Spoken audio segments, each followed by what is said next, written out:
कुंडलिनी जब चलने लग जाती है तब उसमें कहीं कहीं रुकावटें आती हैं। कार्य शक्ति में भी रुकावटें आ सकती हैं और कार्य प्रणाली में भी, मतलब कार्य करने के ढंग पर भी। जैसे कि कोई आदमी एक काम कर रहा है, हो सकता है कि उस काम करते करते उसके अंदर कोई न कोई चक्र का अटकाव आ जाए। इसलिए सहयोग में मनन करना ज़रूरी है। उसके लिए ये ज़रूरी नहीं मनन करने के लिए कि आप घंटों बैठे हैं, वैसे नहीं। शाम को एक 10 बजे समझ लीजिए सोने से पहले आप 10 मिनट के लिए ज़्यादा से ज़्यादा अगर थोड़ा सा मनन कर लें और सवेरे बाहर जाने से पहले आप मनन कर लें तो आप बिल्कुल शांतिपूर्वक आगे बढ़ सकते हैं। पर पहले ये देख लेना चाहिए कि हमें कौन सा दोष है। अपने अंदर बहुत से दोष होते हैं और उनमें से कौन सा दोष है जिसके कारण हम नहीं चढ़ पाते, जिसके कारण हम नहीं प्राप्त कर पाते। इसको बिल्कुल शांतिपूर्वक देखना चाहिए। अपने से नफरत करने की ज़रूरत नहीं, अपने से कुछ लांछन लगाने की ज़रूरत है। अब समझ लीजिए अगर हमारे साड़ी में दाग पड़ गया तो ठीक है, ये दाग पड़ा हमें दिखाई दे रहा है, इसे अब साफ कर देना। कोई ये तो नहीं सोचते कि ये दाग पड़ गया तो हम बहुत खराब हो गए, कुछ भी नहीं, ये तो बाह्य की चीज़ है। तो जो कुछ भी दोष हैं वो सब अपने आप गिर जाते हैं अगर आप उनकी ओर देखें कि ये मैं नहीं हूँ, ये कोई और चीज़ है। और इस तरह से जब ये दोष नष्ट हो जाते हैं तो आप एकदम शुद्ध स्वरूप होते होते शुद्ध आत्मा स्वरूप हो जाते। और यही स्थिति को प्राप्त करना और तब आप आनंद को प्राप्त करते। इस आनंद की हर एक अलग अलग अनुभूतियाँ आते भी रहती हैं, पर वो बुद्धि पर नहीं, वो एक स्थिति हो जाती है जहाँ मनुष्य आनंद में ही जमा रहता है और सब चीज़ को देखता है एक नाटक जैसे। इसको कहते हैं साक्षी। साक्षी होके हर एक चीज़ को देखता है। अरे ये हो रहा है ठीक है, वो हो रहा है ठीक है, किसी चीज़ से वो विचलित नहीं होता। जो श्री कृष्ण ने स्थितप्रज्ञ की भाषा कही है वो ऐसे इंसान, और उन्होंने पहले ही कह दिया कि ज्ञान को प्राप्त करो। ज्ञान का प्राप्त करने का मतलब ये नहीं कि आप किताबें पढ़िए, लेकिन उसका अर्थ ये है कि आप अपने अंदर बसे हुए ये जो नस नस है, ये जो सेंट्रल नर्वस सिस्टम है, इस पर इसका बोध होना चाहिए, इस पर जानना चाहिए। जैसे कि एक जानवर है, उसको गंदगी का विचार नहीं होता, मनुष्य को गंदगी का विचार होता है। अब अगर मनुष्य अगर कहे कि मैं जानवर हूँ तो ये तो गलत बात, और जानवर कहे कि मैं मनुष्य हूँ तो वो भी नहीं बात। फर्क क्या है कि इनका जो सेंट्रल नर्वस सिस्टम है मनुष्य का, उसमें बहुत सी सूक्ष्म सूक्ष्म संवेदनाएं आ गई, बहुत सी, जो जानवर में नहीं आई।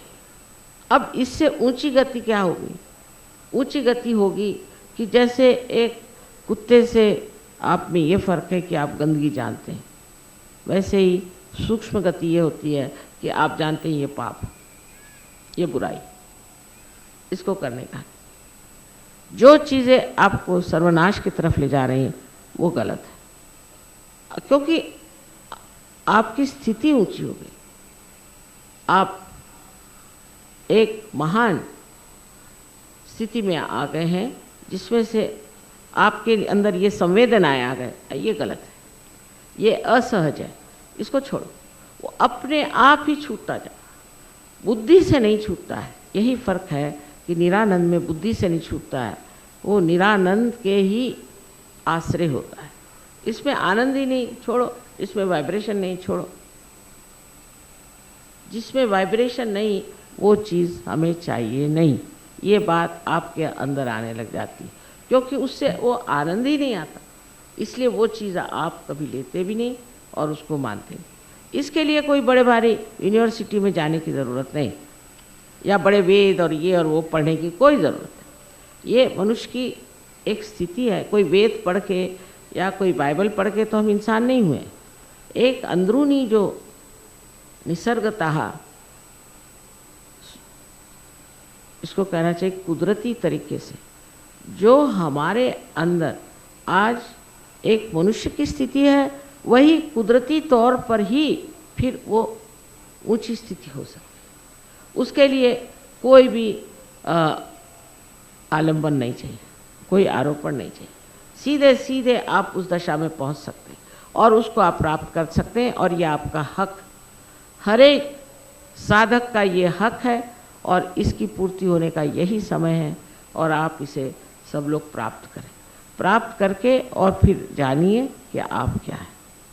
तब आपको समझ में आएगा कि आप कितने गौरवशाली हैं, आप कितने शक्तिशाली हैं और आप कितने प्रेममय हैं। और सबसे बड़ी चीज़ आप जानिएगा, केवल सत्य क्या है, केवल सत्य, एब्सोल्यूट ट्रूथ जिसको कहते हैं।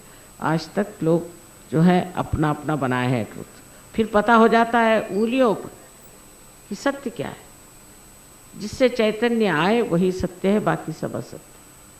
और ये सब चीज़ आ जाने के बाद धीरे धीरे आपको अपने ऊपर विश्वास होने लग जाता है और इस चैतन्य पर भी विश्वास होने लगता है। और इस प्रकार आपका जीवन एक दूसरे स्तर पे आ जाता है। बहुत से लोग इस कलयुग में इस स्थिति में आएंगे, ऐसा मुझे लगता है। तो पहले इतनी उम्मीद नहीं करती थी, पर अब सोचती हूँ कि एक दूसरी दुनिया ही बन रही है और उस दूसरी दुनिया में मनुष्य जब पहुँचेगा तब आपका समाज का तो कल्याण होगा, आपके घर का कल्याण होगा, आपके देश का कल्याण होगा और सारे विश्व का कल्याण इसी में। एक विशेष समय है और एक विशेष कार्य है, इसमें आप सब सम्मिलित होइए। सब लोगों को इसमें आ जाना चाहिए। जितने लोगों को मिल जाए उनको आप जोड़ते चलिए और उनके प्रश्न सब हल हो जाएंगे। इतना ही नहीं, उनको समझ में आ जाएगा कि मनुष्य के इस स्वरूप में हमें क्या होना है, क्या प्राप्त करना, हमारे जीवन का क्या अर्थ है। इसका उत्तर साइंस नहीं दे सकती, ये उत्तर आप प्राप्त कर लेंगे। और जब आपको अपने कार्य का लक्ष्य मालूम हो जाएगा तब आप देखिए कि आप आनंद विभोर हो जाएंगे। नोएडा का ये देख करके मैं बड़ी वाकई में इसलिए सोचती हूँ कि सच के चमत्कारों में से ये भी एक बड़ा भारी चमत्कार कि गांव में जाना और वहाँ सब लोगों को सत्य देना, ये भी बहुत बड़ा कार्य है। और ये कार्य इतनी आसानी से हो रहा है, इतने प्रेम से हो रहा है, ये तो बड़ी भारी बात है। अब जो है आज इतना कहना है कि आप सबको अपने प्रति एक श्रद्धा होनी चाहिए। अपने प्रति किसी तरह की ऐसी बात नहीं सोचना है कि अरे मैं क्या हूँ, मैं तो पापी हूँ, मैंने ये किया वो किया।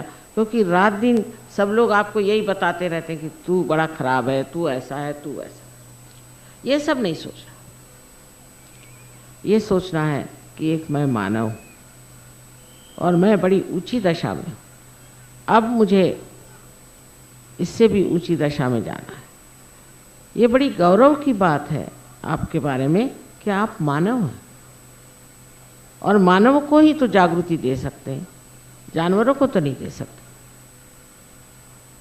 दूसरी बात यह है कि ये समा ऐसा, इस समा में आप पैदा हुए, वो भी इस योग भूमि में, इस भारतवर्ष में जहाँ पे अनेक साधु संतों ने बहुत तपस्या की। इसलिए ये आपको बहुत आसानी से प्राप्त हो जाएगा। और प्राप्त होने के बाद यही सोचना है कि ये एक सामूहिक कार्य है। सामूहिक कार्य जब तक आप में नहीं होगा, जब तक आप सामूहिकता में नहीं आएंगे, आप बढ़ेंगे नहीं, आप में किसी भी तरह से प्रगति नहीं होगी, आप जहाँ के तहाँ रह जाएंगे।